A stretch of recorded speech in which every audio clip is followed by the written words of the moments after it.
우리나라가 세계 1위, 좋은 점도 있죠.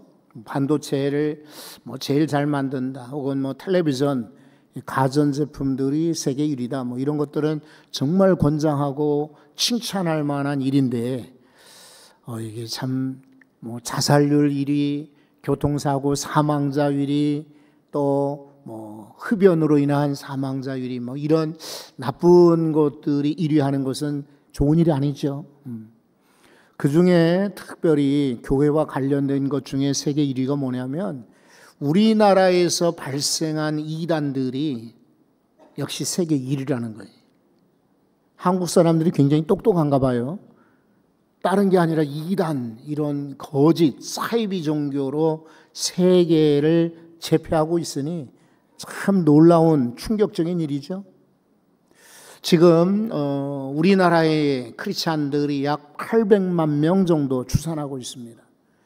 그 중에 약 10%, 많으면 한 12%는 이단에 빠져 있다라고 조사가 나와 있어요.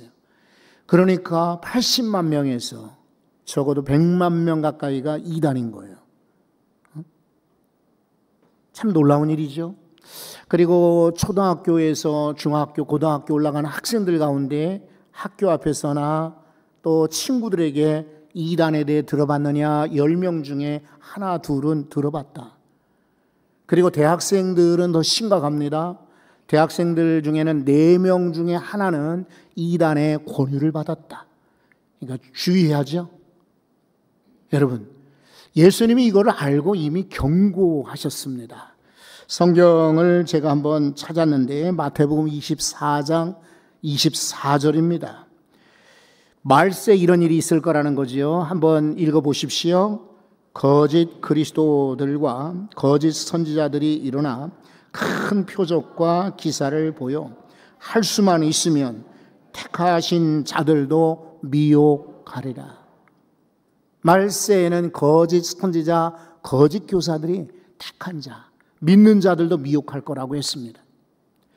베드로 사도의 이야기를 들어보면 베드로도 경고를 했습니다. 베드로후서 2장 1절에 그러나 백성 가운데 또한 거짓 선지자들이 일어났나니 이와 같이 너희 중에도 거짓 선생들이 있으리라. 그들은 멸망하게 할 이단을 가만히 끌어들여 자기들을 사신 주를 부인하고 임박한 멸망을 스스로 취하는 자들이라. 디모데후서에도 사도 바울이 디모데에게 경고한 말씀이 있습니다. 디모데후서 4장 3절로 4절이에요. 때가 이르니, 말세의 때가 이르면 사람이 바른 교훈을 받지 아니하며 귀가 가려워서 자기의 사욕을 따를 스승을 많이 두고 또 그 귀를 진리에서 돌이켜 허탄한 이야기를 따르리라. 진리를 따라야 되는데 사람들이요 거짓을 따라가는 거예요. 큰 문제죠. 그래서 오늘 말씀의 주제와 같이 주의 종, 주의 일꾼이냐 사탄의 종, 사탄의 일꾼이냐 분별력을 가져야 합니다. 저 사람이 진짜다, 이런 분별력 가져야 되고, 저 회사는 괜찮다, 주식에 투자해야 되겠다, 경제 분별력을 가져야 되겠고, 어떤 뉴스를 보면서 이거는 가짜다, 이거는 진짜 심각한 미래에 우리에게 닥칠 그런 위험이다, 뉴스도 가짜 진짜를 분별할 수 있어야 됩니다. 그와 같이 여러분, 진리를 분별하는 분별력이 마지막 때에는 꼭 필요합니다. 잘못하다간 우리 자녀들 잘 키웠다가 이단에 넘겨줄 수가 있습니다. 어떤 교회는 이단이 들어와가지고 그 이단들 때문에 많은 어려움들을 겪는다라고 보고하고 있습니다. 아마 여러분 가운데 과거에 이단에 혹시 빠졌거나 혹은 미혹을 받았거나 어쩌면은 유혹을 받은 분들이 혹시 계실지 모르겠습니다. 이제라도 바른 진리, 바른 가르침, 그리고 바른 신앙을 배워서 흔들리지 않는 정말 바위, 반석 위에 여러분의 믿음을 세울 수 있기를 바랍니다. 먼저는요, 사탄의 일꾼, 거짓 일꾼을 소개해 보도록 하겠습니다. 한번 3절을 봅니다. 3절을 다 같이 열어보십시오. 뱀이 그 간계로, 간계는요, 개교, 괴휼, 그리고 이렇게 사람들을 미혹하는 것을 말해요. 그리고 하와를 미혹한 것 같이 교활하게 미혹을 했죠. 그와 같이 너희 마음이 그리스도를 향하는 진실함과 깨끗함에서 떠나 부패할까 두려워하노라 그랬어요. 뱀이 간계로 하와를 미혹한 것처럼 너희 진실함과 깨끗함에서 떠나서 진리를 벗어나게 할까 염려하노라. 여러분, 이 성경은 고린도를 향한 메시지죠. 고린도의 상황은 여러 차례 말씀드렸는데 큰 도시라고 그랬어요? 작은 도시라고 그랬어요? 크다, 작다? 크다고 그랬죠? 큰 도시면은 사람이 많을까요? 적을까요? 당연히 많죠. 그리고 사람도 많고 보니까 이 사람 생각, 저 사람의 주장, 저 사람의 가르침, 막 많은 학설들이 많았어요. 근데 이 고린도의 특징이 뭐냐면 다원주의라는 말이죠. 다원주의. 그러니까 진리는 하나가 아니다.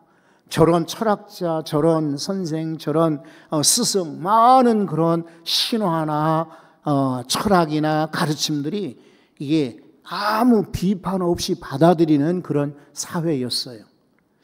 여러분, 우리가 이런 고린도의 상황과 오늘의 상황은 매우 흡사합니다. 나랑 생각이 다르거나 주장이 다르거나 뜻이 다를 수 있어요. 그리고 우리는 그런 것들을 용납할 수는 있어요. 관용이 중요하니까. 그렇죠. 전부 나와 똑같은 종교일 수는 없지요. 다른 종교 가진 일도 우리가 존중해 줘야겠죠. 다른 말하는 분들도 우리가 인정을 해줘야 되겠죠. 문제는 무조건적인 관용은 위험한 것입니다. 그러니까 진리가 아닌 것은 아니라고 거부해야 되거든요. 근데 친절함으로 다가오고 친숙함으로 다가오고 내가 도와줄게 하고 다가오는데 성도들 가운데는 분별력이 없어가지고 그냥 넘어가고 만단 말이에요. 그러니까 이 오늘 같은 다원주의 사회에서 진리를 분별하는 것 매우 중요해요. 그런데 이 고린도 교회는 이런 게 없는 거예요. 그러니까 거짓 교사들이 살판난 거예요. 거짓 선지자들이 아주 동무대, 활동 무대가 된 거예요. 여기 오니까 너무 좋은 거예요. 사람도 많지, 돈도 많지, 그리고 여기저기 교회도 많지, 믿는 사람들이 많지. 그러니까 자기들이 이곳을 떠나지 않으려고 하는. 그래요. 사도 바울은 이미 떠났잖아요. 바울을 깎아내리고 비방합니다. 시기합니다. 욕을 합니다. 왜? 자기들이 주도권을 얻고 거기서 세력을 키우려고요. 사도 바울이 이야기를 듣고는 여러분 조심하시오. 거짓 교사들이 꼭 사단처럼 뱀처럼 간계로 하와를 미혹한 것처럼 여러분 미혹할 겁니다. 그리고 여러분을 깨끗하면서 순결하면서 떠나게 부패하게 만들 겁니다 라고 경고한 거예요. 여러분, 계속해서 4절에 아주 분명하게 거짓 사도, 교사, 사탄의 일꾼의 특징을 소개하고 있어요. 한번 4절을 보십시오. 4절은 만일 누가 가서, 거짓 교사들이요, 우리가 전파하지 아니한 무엇을 전파합니까? 다른 예수를 전파하거나 또 혹은 너희가 받지 아니한 무엇을 전한다고요? 다른 영을 받게 하거나 혹은 너희가 받지 아니한, 이번에는 무엇입니까? 다른 복음, 다른 예수, 다른 영, 다른 복음. 이 세 가지는 지금도 역시 사탄이, 그리고 거짓 교사들, 이단들이 좋아하는 거예요. 이단들은 자기들이 예수라고 하잖아요. 재림 예수. 그리고 자기들이 성령 하나님이라고 하잖아요. 그리고 자기들이 구원파 같은 경우는 전하는 복음만이 진짜 복음이라고 하지 않습니까? 그러니까 세상에는 교회들이나 사역자들, 설교자들 다 무시하는 거예요. 자기들만 전파하는 예수가 진짜 예수라고 하니까. 그리고 자기들의 영이 살아있는 영이고 교회의 영들은 다 죽었다고 하니까. 자기들이 전하는 복음만이 진짜 복음이라고 하니까요. 그러니까 이런 걸 만약에 전할 때에 성도 여러분들이 성경을 암송하고 있거나 그리고 진리에 대해서 확실한 지식을 갖고 있거나 최소한 이거 무조건 받기보다는 그렇지, 언젠가 우리 교회 목사가 설교한 것처럼 우리는 조심하고 주의하여 확인한 다음에 받아야지, 이런 경계심을 가져야 합니다. 누구든지 그냥 환영 이거 아니잖아요. 이단들은 거부할 수 있고 거절할 수 있고 아니라고 하실 수 있기를 바랍니다. 여러분 13절을 보십시오. 조금 뒤로 넘어가 13절에 보면 그런 사람들은 거짓 사도다라고 말하고 있어요. 그리고 속이는 일꾼이다라고 말하죠. 그리고 자기를 그리스도의 사도로 가장하는 자들이다 그랬어요. 가장, 이게 무서운 거예요. 그러니까 이렇게 눈앞에 올 때에 한눈에 봐도 저건 틀렸어 이러면 우리가 경계할 거 아니에요. 그런데 그냥 양의 탈을 쓴 일이나 늑대를 보십시오. 양의 탈을 썼으니까 겉으로는 양처럼 보여, 순하게 보여. 근데 이 속에는 일이나 늑대란 말이에요. 예수님께서도 이리를 주의하라고 권고하셨어요. 그리고 사도 바울도 이리와 같은 늑대와 같은 이들을 주의하라고 경고한 바가 있어요. 혹시 사도 바울 이야기는 사도행전 20장 29절에 소개되어 있는데 제가 한번 소개해 보도록 하겠습니다. 내가 떠난 후에 이리가 여러분에게 들어와서 그 양떼를 아끼지 아니할 것이다. 사도 바울이 떠난 다음에 이리가 교회에 들어올 수 있다라고 경고한 것입니다. 그러니까 이런 것들은 전부 주의 일꾼이 아닌 거예요. 속이는 일꾼이요 사탄의 일꾼이니 여러분 경계하고 주의하시기 바랍니다. 자, 그 다음에 그렇다면 진짜 일꾼은 누구일까? 주의 일꾼은 누구일까? 이 부분도 오늘 성경에서 찾아보겠습니다. 2절을 먼저 보십시오.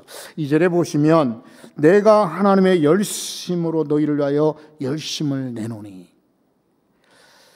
내가 너희를 정결한 처녀로 한 남편인 그리스도께 드리려고 중매함이로다. 여러분, 내가 하나님의 열심이라고 말하고 있습니다. 사도 바울은 열심을 내되 자기 자신의 열심이 아니라 자기 의에서 나온 열심이 아니라 성격상 열심이 아니라 하나님의 열심으로 여러분들을 권합니다 라고 말합니다. 그리고 여러분들을 정결한 신부로 그리스도, 신랑이신 그리스도에게 연결해주는 영적 중매장이라고 본인을 소개하고 있습니다. 중매장이 아시죠? 네. 근데 진짜 일꾼은 중매장인 거예요. 뭘 중매하느냐? 성도를 그리스도와 함께 하도록 연결시켜주는 역할이에요. 열심히 있는 이들을 충성하게 하고 믿음이 없는 이들을 더 일으켜서 믿음을 갖게 하고 외로운 이들을 교회로 이끌어서 성도들끼리 서로 교제하게 함으로 도와주게 하는 것이에요. 이게 영적 중매장이야. 여러분, 어젯밤에 부고 돌아가신 이야기를 듣고 병원에를 저 보훈병원에 원래 모셨어요. 그래서 가는 길에 많은 생각을 했어요. 걱정을 했어요. 저 권사님은 우리 기영성 권사님 혼자 계시는데 어떻게 장례를 치룰까? 큰일이 생기면 여러분, 첫째, 가족이 중요합니다. 가족이 중요해요. 근데 가족이 없으면 정말 어려워요. 두 번째, 친구가 중요합니다. 어려운 일이 생길 때 친구가 여전히 와서, 어제도 보니까 큰아들 친구분이 와서 어머니 걱정하지 마세요. 아들이 서건이가 아직 도착하지 않았는데 제가 이 조문을 다 이렇게 받도록 준비시켜 드릴게요. 친구가 중요해요. 그리고 세 번째는요, 성도가 중요해요. 성도. 그러니까 여러분이 가족이 없다, 혹은 친구가 없다 할지라도 성도가 있으면 든든해져요. 그렇죠? 우리 성도들을 이렇게 연약한 이들, 외로운 이들, 힘든 이들을 그리스도께 이렇게 연결시켜주는 영적 중매장이가 돼야 돼요. 회방꾼 되지 말고 그 믿음에서 떠나도록 이렇게 막 시험에 들게 하는 사람 말고 이렇게 믿음이 없거나 연약한 이들이 기도해. 내가 도와줄게. 오늘 광고 들으니까 성경 암송이 참 유익하다네. 한번 같이 성경 암송해봐. 영적 중매장이에요. 하나님의 열심으로 여러분 주변에 있는 성도들을 그리스도께 연결하는 영적 중매장이가 되시기 바랍니다. 이게 주의 일꾼이에요. 또 주의 일꾼의 특징 가운데 하나가 뭐냐면 5절 보십시오. 5절에 보면 이렇게 말합니다. 나는 지극히 크다는 사도들보다 부족한 것이 조금도 없는 줄로 생각하노라. 이거 그냥 들으면 바울이 참 교만한가? 아니 어떻게 사도들과 자기를 비교해? 베드로 같은 사도, 야고보 같은 사도, 유다와 같은 사도들, 아주 대단한 안드레 같은 사도들, 큰 사도들이 많은데 이 바울이 뭐하러 말하지요? 나는 그들보다 내가 부족함이 없는 줄로 생각한다. 여러분 이것은 교만해서 하는 말이 아니라 자신감이에요. 자신감. 나는 복음을 전하는 일에 있어서는 어느 누구보다 뒤떨어지지 않겠다. 그런 거예요.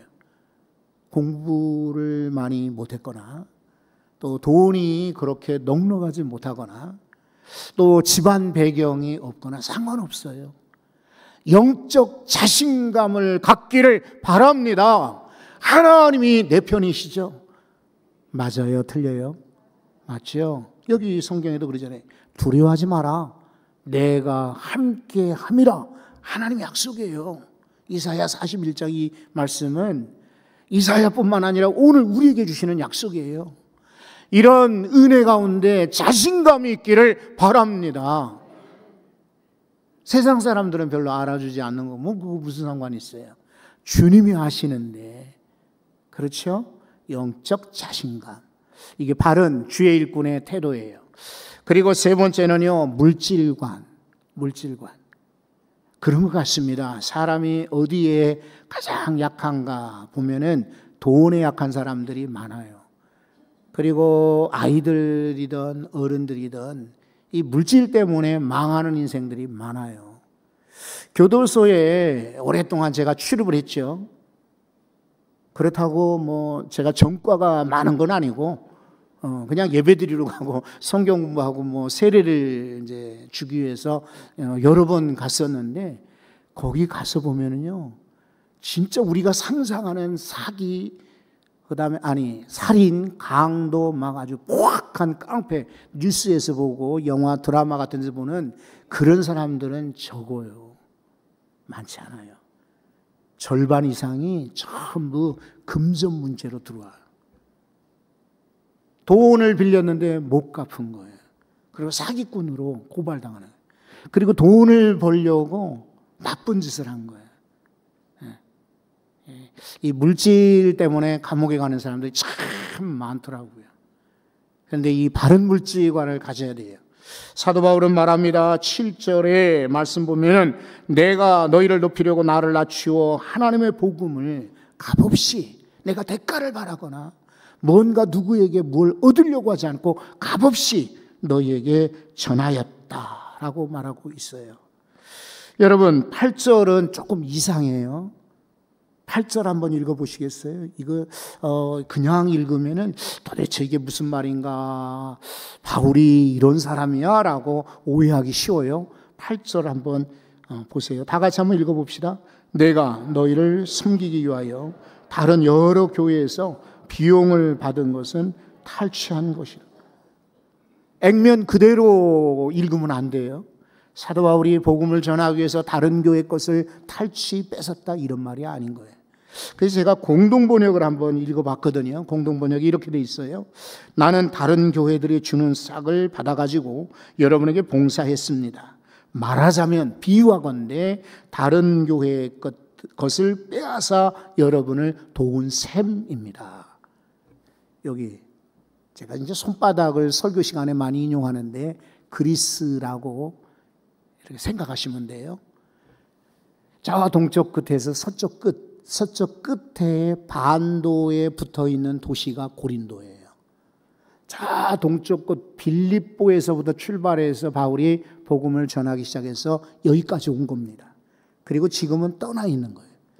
그런데 사도 바울이 말하는 이 고린도 이 지역은 큰 지역으로 넓은 지역으로 뭐라고 말하냐면 아가야 지방이라고 그래요.